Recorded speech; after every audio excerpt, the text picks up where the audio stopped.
Hello everyone, welcome to your online maths online classes. Today is 9th of October 2021. Today is Saturday and this class is for 4th standard. We are doing our chapter number 3, Money, Profit and Loss. Okay, आज हम profit और loss के बारे में discuss करने जा रहे हैं जिसमें कि हमें प्रॉफिट और लॉस को समझना है. Fine.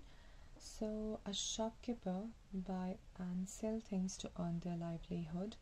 The money a shopkeeper spends to buy a product from a wholesaler is called the cost price or CP.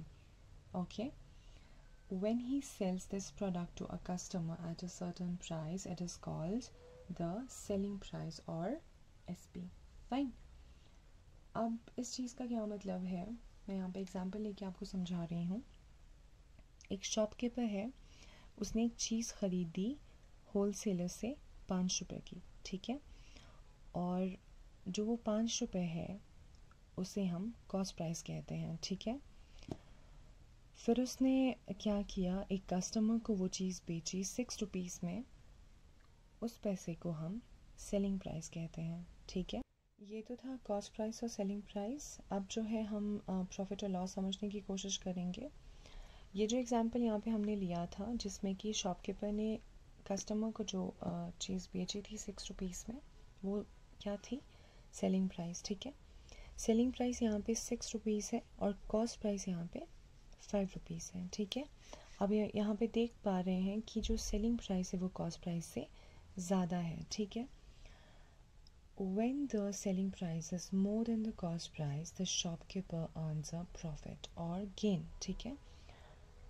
अब जो SP जो है वो अगर CP से ज़्यादा है, दैट मीन्स शॉपकीपर को प्रॉफिट हुआ है, ठीक है, और गेन हुआ है, ठीक. Fine.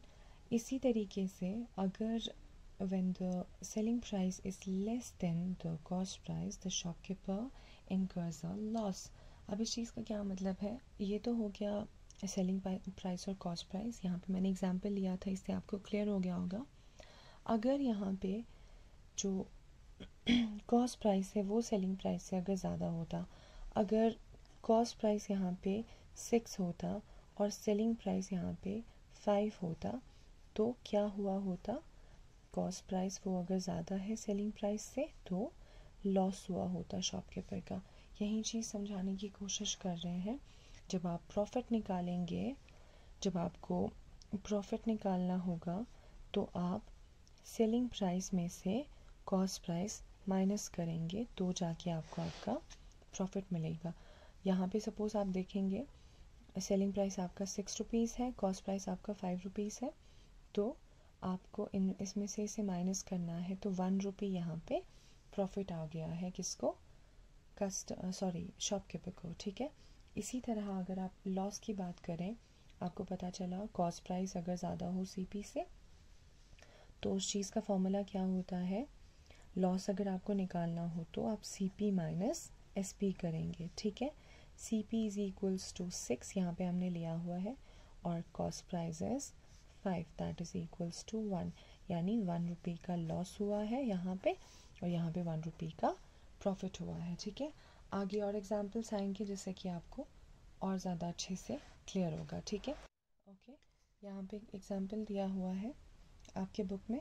A shopkeeper bought a bag for rupees 575 and sold it for rupees 630. Find his profit or loss, ठीक है. एक शॉपकीपर ने क्या किया, 575 रुपीज़ में एक बैग ख़रीदा, यानी कॉस्ट प्राइस उसका कितना है, 575. ओके.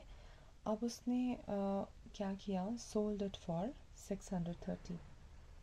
आप SP को सेलिंग प्राइस और सोल्ड प्राइस दोनों बोल सकते हो, यानी आपको इसमें SP क्या दिया हुआ है, 630. फाइन.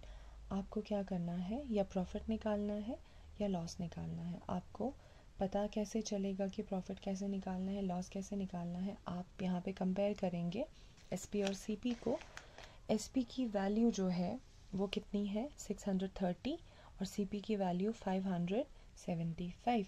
इससे आपको क्या पता चला कि जो SP है वो CP से ज़्यादा है, दैट मीन्स शॉपकीपर को क्या हुआ है, प्रॉफिट हुआ है, ठीक है।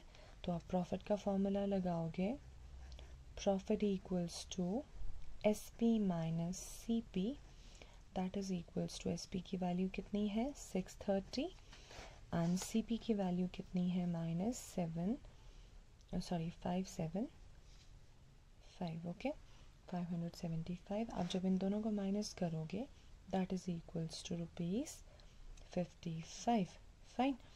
अब इससे आपको क्या कंक्लूजन मिला कि शॉपकीपर को 55 रुपीज़ का प्रॉफिट हुआ है, ठीक है। इस तरीके से आप प्रॉफिट और लॉस के क्वेश्चंस करोगे, फाइन। ओके, एक लॉस का क्वेश्चन कर लेते हैं जिससे कि आपको अच्छे से क्लियर हो जाएगा, ठीक है। A fruit vendor bought bananas for ₹2,460. After a few days, he found that some bananas were rotten. He sold the remaining bananas for $2,075. Find his gain or loss, ठीक है। अब आपको प्रॉफिट और लॉस निकालना है, आपको सब कुछ गिवन है। एक शॉपकीपर ने बनानास लिए 2460 रुपीज़ के, ठीक है। यानी ये इसका क्या है, कॉस्ट प्राइस है, ठीक है। ओके, आफ्टर फ्यू डेज़ कुछ बनानास जो है वो ख़राब हो गए, तो शॉपकीपर ने क्या डिसाइड किया कि बाकी के बनानास वो कितने का बेचेगा, 2075 रुपीज़ का, यानी उसकी एसपी कितनी है, सेलिंग प्राइस 2075। आपको लॉस या गेन निकालना है, ठीक। इस चीज़ के लिए आप इन दोनों को कंपेयर करोगे। आप यहाँ पे नोटिस कर रहे हो कि जो सीपी है उसकी वैल्यू एसपी से ज़्यादा है, ठीक है। 2460 जो है सीपी की वैल्यू है और एसपी की वैल्यू 2075 है, तो सीपी की वैल्यू ज़्यादा है, दैट मीन्स यहाँ पे लॉस हुआ है, ठीक है।